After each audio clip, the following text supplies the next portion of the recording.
এখন প্রশ্ন হলো কুম্ভ রাশির ক্ষেত্রে শুক্রের এই সঞ্চার প্রথমত অগ্রগতি দেবে কর্মজীবনে কাদের? যারা স্বনিয়ন্ত্রিত পেশায় আছেন, জন্মস্থান থেকে বাইরে গিয়ে যারা হায়ার এডুকেশন করতে চাইছেন তাদের নিশ্চিতভাবেই অগ্রগতি আমরা দেখতে পারবো, এটা নিয়ে আমার কোনো ডাউট নেই। তো সেই জায়গাতে একটা ডেভেলপমেন্ট, সেই জায়গা থেকে একটা প্রসপ্যারিটিস, সেই জায়গা থেকে একটা অগ্রগতি, এগুলো কিন্তু আমরা হামেশাই এক্সপেক্ট করতে পারি।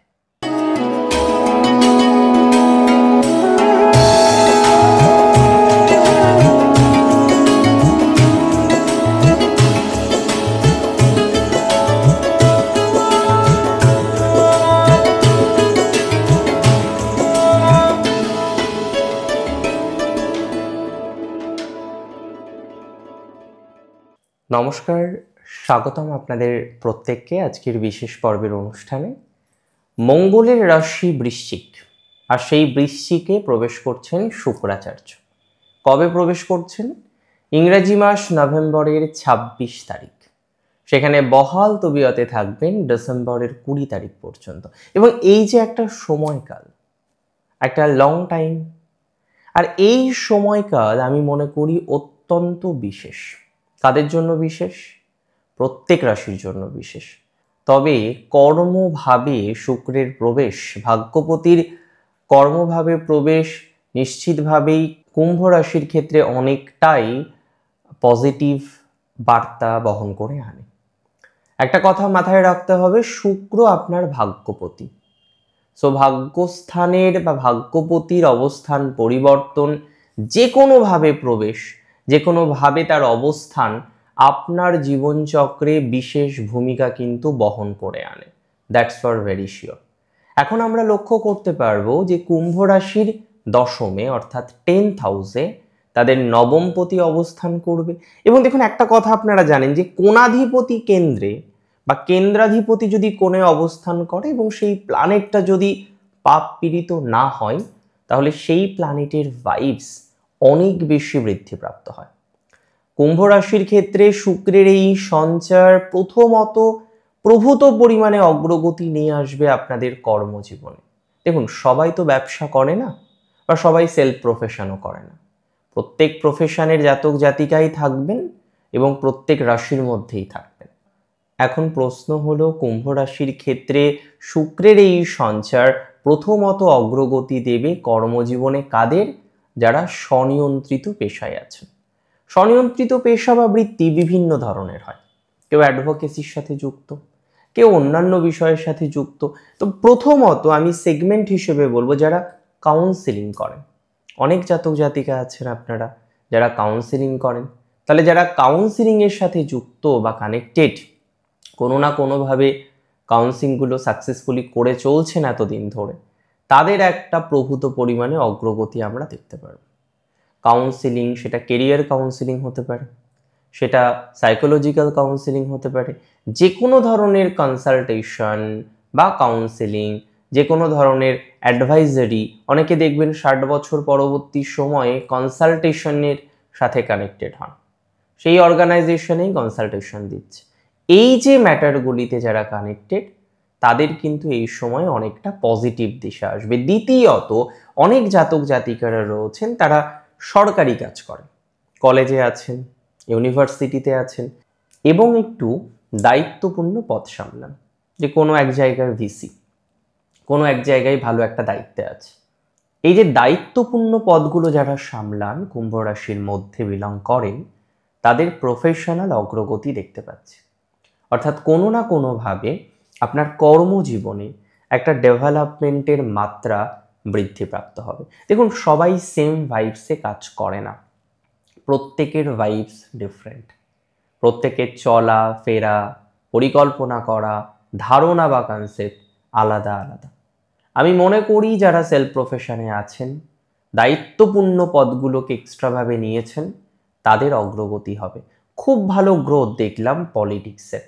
তবে পলিটিক্সে প্রবেশ করতে গিয়ে আপনার পারিবারিক পলিটিক্স বৃদ্ধিপ্রাপ্ত হতে পারে। অর্থাৎ কোনো না কোনোভাবে, আই রিপিট, ইন্টারনাল পলিটিক্স আপনাকে দিতে পারে যন্ত্রণা, আপনাকে দিতে পারে কষ্ট।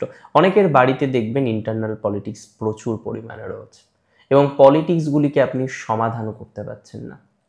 যারা পারছেন না, পলিটিক্যাল ভাইবস থেকে পজিটিভ দিশা তৈরি করতে পারছেন না, পলিটিক্যাল ভাইবস থেকে পজিটিভ বার্তাটা তৈরি করতে পারছেন না, সেখানে নানা রকমের নেগেটিভ প্রাসঙ্গিকতায় ভরেছে জীবন। বাড়ির পলিটিক্সটা যেন বাস্তবিক পলিটিক্সকে হার মানাচ্ছে। কুম্ভ রাশির ক্ষেত্রে সেক্ষেত্রে একটা গ্রোথ বা অপরচুনিটিস পাবো। কুম্ভ রাশির বিদ্যাস্থান এই সময় শুভ।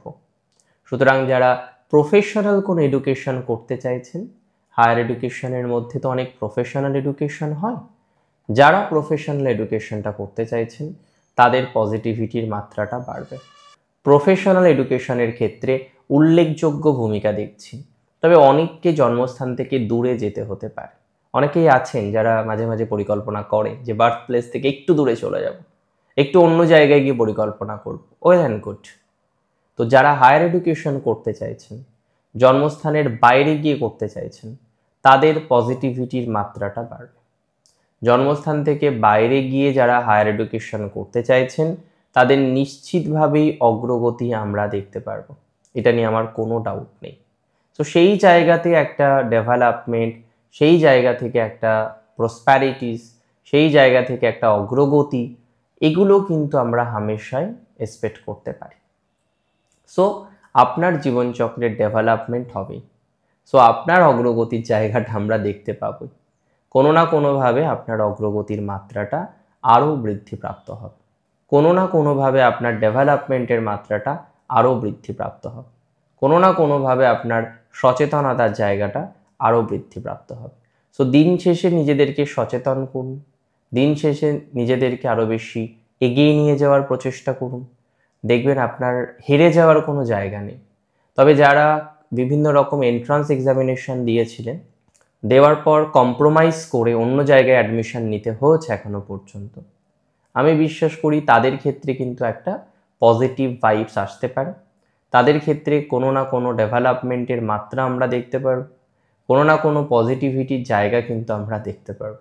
সঠিক চেষ্টা বা প্রচেষ্টার মাধ্যমে আপনার সেই শখ আহ্লাদগুলো পূরণ হবে বলে আমি অন্তত বিশ্বাস করি। একটু প্রপারলি আমাদের এগোতে হবে, মূল কথা এগোতে হবে প্রপারলি। মূল কথা যেভাবে এগোচ্ছেন আরেকটু বেটারমেন্ট তৈরি করা যায় জীবনচক্রে, সেটা তৈরি করার চেষ্টা করতে হবে। কুম্ভ রাশির ক্ষেত্রে আমি খুব দায়িত্ব নিয়ে বলতে চাই, যারা চাকরি পরিবর্তন করতে চান ইন্টারভিউগুলো এই সময় অ্যাটেন্ড করুন, কারণ ইন্টারভিউয়ে সাকসেস প্রাপ্তির সম্ভাবনাটা বেশি। এই সময় ইন্টারভিউ অ্যাটেন্ড করুন, যে কোনো ধরনের ইন্টারভিউ কলগুলোকে অ্যাকসেপ্ট করুন, সেটাকে কন্টিনিউ করুন। আই বিলিভ, আমি বিশ্বাস করি এতে আপনার সাকসেস রেটটা বাড়বে। আই বিলিভ, আমি বিশ্বাস করি এতে আপনার অগ্রগতির ভাইবসটা বাড়বে। আই বিলিভ, আমি বিশ্বাস করি এতে আপনার নানা রকমভাবে প্রগতিশীল জায়গাগুলো তৈরি হয়ে যাবে। দেখুন, কুম্ভ রাশির সময় সব দিক থেকে খারাপ যাচ্ছে না। হ্যাঁ, 7.5 আছে, শেষ পর্বের 7.5, বাট বিশ্বাস করুন অনেকেই হয়তো আমার সাথে একমত হবেন যে দাদা 7.5 কি বুঝতেই পারছি না। আবার অনেকে বলবেন যে দাদা ভয়ঙ্কর অভিজ্ঞতা। প্রত্যেকের হরোস্কোপ আলাদা, প্রত্যেকের D1 চার্ট যেমন আলাদা হতে পারে, D9, D10, D60 সব আলাদা হতে পারে। সো সিগনিফিকেন্টলি জন্ম সময়, জন্ম তারিখ, জন্মস্থানের পরিপ্রেক্ষিতে হরোস্কোপ আলাদা হবে, এটি স্বাভাবিক। কিন্তু যেটা মূল কথা, যে জায়গাটাকে আমাদের খুব ভালোভাবে আন্ডারস্ট্যান্ডিং করতে হবে, আজকে যেভাবে কুম্ভ এগোচ্ছেন রাস্তাটা খুব ভুল নয়, তবে কিছু কিছু ক্ষেত্রে কুম্ভর মুভমেন্টটা খুব slow. It is important. Slow movement নিয়ে তো দীর্ঘদিন চলা যাবে না, তাই মুভমেন্টটাকে সঠিক করতে হবে। আর আমি কি বিশ্বাস করি জানেন তো, যে আপনি সঠিক রাস্তায় আছেন, আপনি সঠিকভাবে এগোতে পারবেন, আপনি সঠিকভাবে অগ্রগতি করতে পারবেন।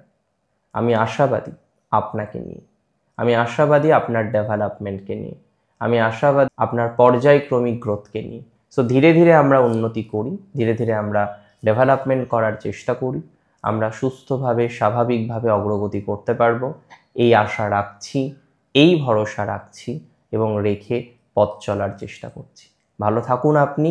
আর একটা কথা জাস্ট বলতে চাই, যারা বিদেশে আছেন, বিভুঁইয়ে আছেন, অন্য রাজ্যে আছেন এবং কাজ করছেন, সেখানে গিয়ে আপনার একটা কাজ চলে, আপনি একটা কাজ করেন, সাকসেসফুলি এতদিন করছিলেন, বাট এখন যেন একটা মানসিক স্ট্রেস এসেছে, একটা নতুন প্রেশারের মধ্যে আপনি আছেন। তো যাদের মানসিক স্ট্রেস এসেছে, একটা নতুন প্রেশারের মধ্যে যারা আছেন, তারা পর্যায়ক্রমিক উন্নতি করতে পারবেন, পর্যায়ক্রমিক ডেভেলপমেন্ট করতে পারবেন। সো আমরা ধীরে ধীরে এগোই, পথ চলি, অগ্রগতি হবে, উন্নতি হবে, ভালো থাকবো আমরা। আপনিও ভালো থাকুন। জয় শ্রী গণেশ।